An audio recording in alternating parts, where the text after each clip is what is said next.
Have you ever wondered why people who seem less intelligent than you appear to thrive, while you struggle just to stay afloat?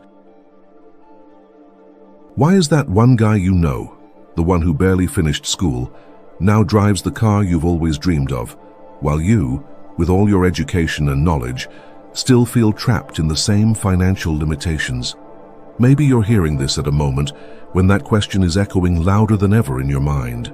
Maybe you just saw yet another success story about someone you believe is less capable, and felt that all too familiar mix of frustration and self-doubt. Tell me in the comments, have you ever felt that way? Have you ever questioned why your intelligence doesn't seem to reflect in your prosperity? The truth is, there is an answer to that question. An answer Napoleon Hill discovered after interviewing more than 500 successful people and later revealed masterfully in Outwitting the Devil. What you're about to discover might shake your deepest beliefs about intelligence, success, and what truly keeps us stuck in mediocrity. The first secret Napoleon Hill uncovered is devastatingly simple. Intelligence can be your greatest enemy when it comes to prosperity. While you're analyzing, calculating, and overthinking every decision into the ground, others are taking action. Carl Jung called it paralysis of consciousness. The more aware we become of all the possibilities and risks, the more incapable we become of moving forward. It's like our intelligence creates such a complex web of considerations that we get tangled up and stuck in it. Think about that friend who started a business without thinking too much. While you were still building spreadsheets and analyzing competitors, he was already selling, failing, adjusting, and succeeding. Not because he's dumb, but because he's simple, because he had the courage of simplicity, something that extreme intelligence often robs from us. The devil Napoleon Hill talks about in his book represents exactly that. The inner voice that convinces us we need to know everything before we do anything. That whispers things like, you need another course, one more certification, a bit more research. And meanwhile, opportunities pass us by like trains we never hop on because we're still studying the schedule. Do you see yourself in that trap? Let me know in the comments. Have you ever missed opportunities because you overthought them? Carl Jung discovered that our unconscious often knows the way before our conscious mind can even process it. But our culture taught us to distrust that intuitive wisdom, to rationalize everything. And that's where the first fatal mistake of the intelligent lies, confusing movement with progress, analysis with action. The second mechanism that keeps the intelligent stuck in mediocrity is even more cruel. We turn our fear into a virtue. We call our paralysis prudence. Our inaction becomes caution. Our lack of courage, responsibility. Napoleon Hill realized the greatest enemy of success isn't ignorance, it's fear disguised as wisdom. How many times have you said, I'll wait for the right moment, when in reality, you were just postponing the moment you'd have to face your fears? Adler taught us about the compensated inferiority complex, when our sense of inadequacy wears the mask of intellectual superiority. It's easier to say, those people just got lucky, than to admit that maybe our so-called superior intelligence is just a suit of armor protecting our ego from potential failure. The people you call dumb have a devastating psychological advantage. They don't carry the burden of an intellectual self-image. They can fail without it shaking the core of who they are. But you? When you fail, it feels like a threat to your very identity. Gabor Maté speaks about how our childhood traumas often make us seek safety in the mind, in analysis, in intellectual control. We become addicted to knowing because knowing gives us the illusion of control. And there lies the trap. The real world rewards those who take risks, not those who simply know. So think about it. When was the last time you made an important decision based purely on intuition, without analyzing every possible scenario? Hill discovered that truly prosperous people all share one trait. They act despite uncertainty. Not because they're reckless, but because they've learned something you're still trying to understand.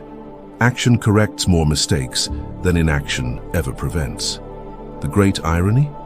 Our intelligence, which should be our greatest tool for prosperity, becomes our prison when we use it to avoid risks instead of calculating them wisely. There's also a more subtle enemy at play, perfectionism disguised as excellence.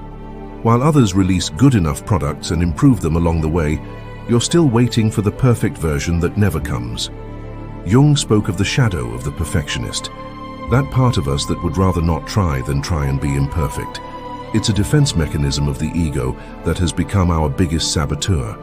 We choose imaginary perfection over real-world imperfection. Hill realized the devil convinces us we have high standards, when in truth we have high fear. Fear of judgment, fear of inadequacy, fear of discovering we may not be as special as our education led us to believe. Observe the successful fools around you. They launch, test, fail, tweak and relaunch, not because they don't care about quality, but because they understand that perfection is a process, not a prerequisite. They live in the real world, where done is better than perfect. You, on the other hand, live in an ideal world, where everything must align before taking the first step. And while you wait for this cosmic alignment, they're out there gaining real experience, building real relationships, and generating real income. Tell us in the comments, how many projects have you abandoned because they weren't ready enough? Existentialism teaches us we are condemned to freedom, that life is a series of choices made without guarantees. The prosperous ones have embraced this terrifying freedom. They choose without certainty, adjust without shame, persist without guarantees. You're still looking for the secret formula, the perfect moment, the foolproof plan. But Hill discovered the harsh truth. There is no secret formula. There's only a decision, followed by action, followed by adjustment, followed by more action. The road back to prosperity begins when you reconnect with a wisdom older than your analytical mind. The wisdom of intuitive action, of instinctive movement, of primal courage. Hill found that the truly prosperous access what he called the infinite mind, not through complex analysis, but through focused simplicity. They understand that life rewards motion, not paralysis, attempts, not theories. In Buddhism, there's a concept called beginner's mind, the ability to stay open, curious, and willing to learn through direct experience. Prosperous fools have that mind. You lost it somewhere between your first specialization and your 10th theory about success. Reflect and share. When was the last time you did something important without knowing exactly how it would end? Reconnecting with this wisdom doesn't mean abandoning your intelligence. It means using it as a tool, not as an excuse. It means trusting your ability to learn along the way, to adjust when needed, to be resilient in the face of mistakes. The Stoics had a saying, "The obstacle is in your head." What's holding you back isn't out there, not the harsh market, not the lack of opportunity. It's the way you use your own intelligence against yourself.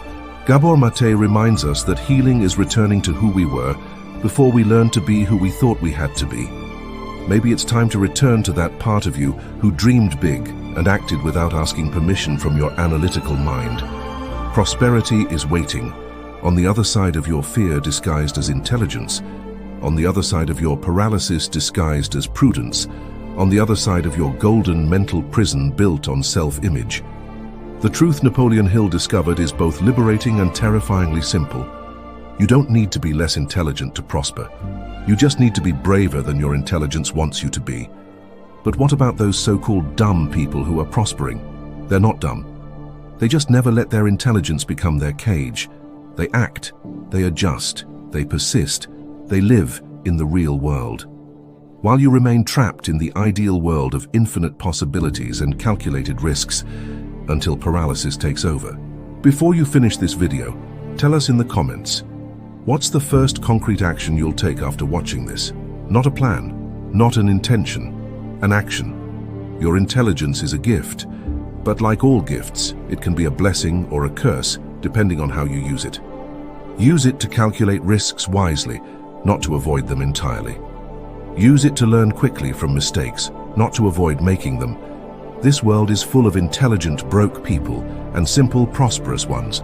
The difference isn't IQ, it's the courage to move despite uncertainty, to act despite fear, to try despite the risk of failure.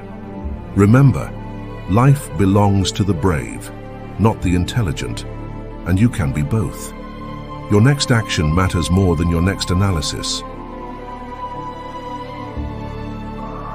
If this video made sense to you, Subscribe to the channel and turn on the bell, because you might need to hear this again tomorrow when your analytical mind tries to paralyze you once more. And now, if this woke something up inside you, if it reminded you of who you are and what you're truly capable of, then don't keep it to yourself. There's someone out there right now still living in silence, still drowning in excuses, still waiting for permission to rise. Share this with them.